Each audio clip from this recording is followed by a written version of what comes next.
Radhe Radhe. Welcome to religion of সনাতন channel. তো আজকে আমরা আলোচনা করব দেহ এবং আত্মার মধ্যে পার্থক্য কি। দেহ ও আত্মার মধ্যে পার্থক্য কি আমরা আসলে অনেকে জানি না দেহ এবং আত্মার মধ্যে পার্থক্য কি।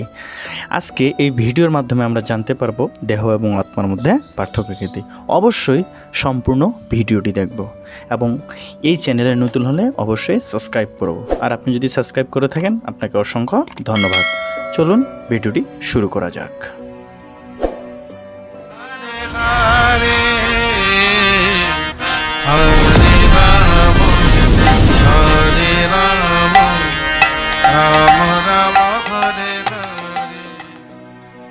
দেহ কি?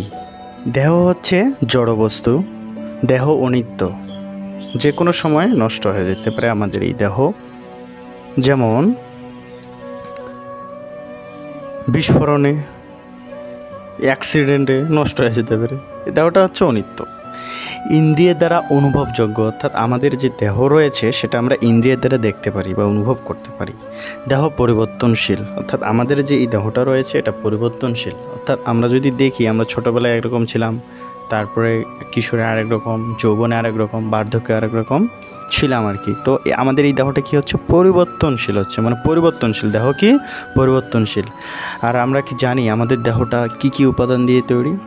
সেটা হচ্ছে 5টি উপাদান দিয়ে তৈরি। সেটা হচ্ছে কি জল, মাটি, বায়ু, অগ্নি এবং আকাশ। এই 5টা উপাদান দিয়ে, পঞ্চভূত দিয়ে আমাদের এই দেহটি তৈরি হয়েছে। এবং দেহকে কি করা যায়? দেহকে কাটা যায়, পোড়ানো যায়, শুকানো যায় এবং ভেজানো যায়। এই যে দেহটা রয়েছে সেটাকে কাটাও যাচ্ছে, পোড়ানোও যাচ্ছে, শুকানো যাচ্ছে এবং ভেজানো যায়। এটা হচ্ছে দেহের বৈশিষ্ট্য। তাহলে দেহটা হচ্ছে কি পঞ্চভূত দিয়ে তৈরি। দেহ হচ্ছে জড়বস্তু, দেহ পরিবর্তনশীল, একে কাটানো যায়, পোড়ানো যায়, শুকানো যায় এবং ভেজানো যায়। এটা হচ্ছে দেহ।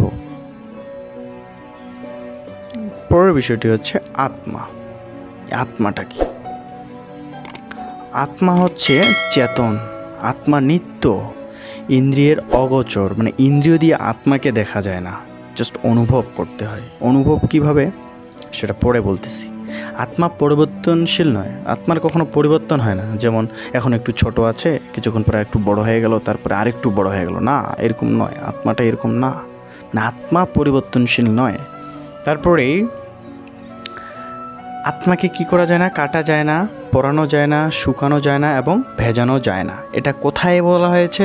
শ্রীমদ্ ভগবদ্ গীতায় শ্রীকৃষ্ণ অর্জুনকে বলতেছে, 2য় অধ্যায় সাংখ্যযোগ শ্লোক নাম্বার 23, যে আত্মাকে কখনো কাটা যায় না, পোড়ানো যায় না, শুকানো যায় না বা জলেও ভেজানো যায় না।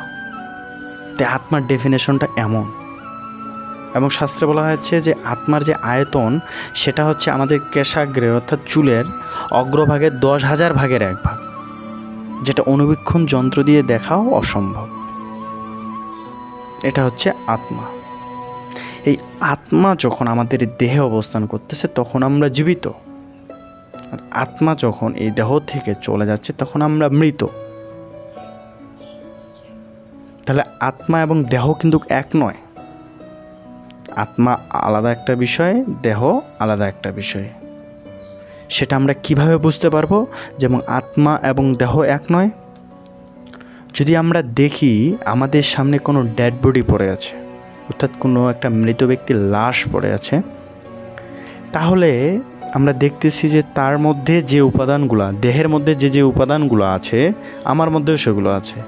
যেমন তার চোখ আছে, মাথা আছে, কান আছে, হাত আছে, মুখ আছে, দেহ আছে, সবই আছে। ওর যা যা আছে আমারও তা আছে।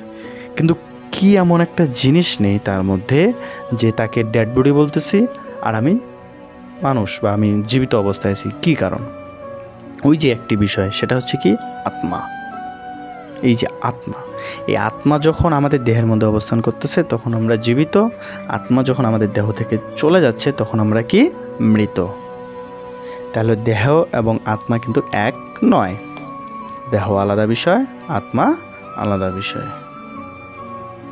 তো আত্মা কিভাবে দেহ পরিবর্তন করে সেটাই শ্রীমদ্ ভগবদ্গীতায় 2য় অধ্যায়ের 22 নম্বর শ্লোকে ভগবান বলতেছে যে মানুষ যেমন জীর্ণ বস্ত্র পরিত্যাগ করে নতুন বস্ত্র ধারণ করে, অর্থাৎ আমরা আমাদের পোশাক অর্থাৎ জামা যদি নষ্ট হয়ে যায় তাহলে আমরা সেটা চেঞ্জ করি, পরিবর্তন করি, তারপর একটা নতুন কিনে নিয়ে আসি, সেটা পরি।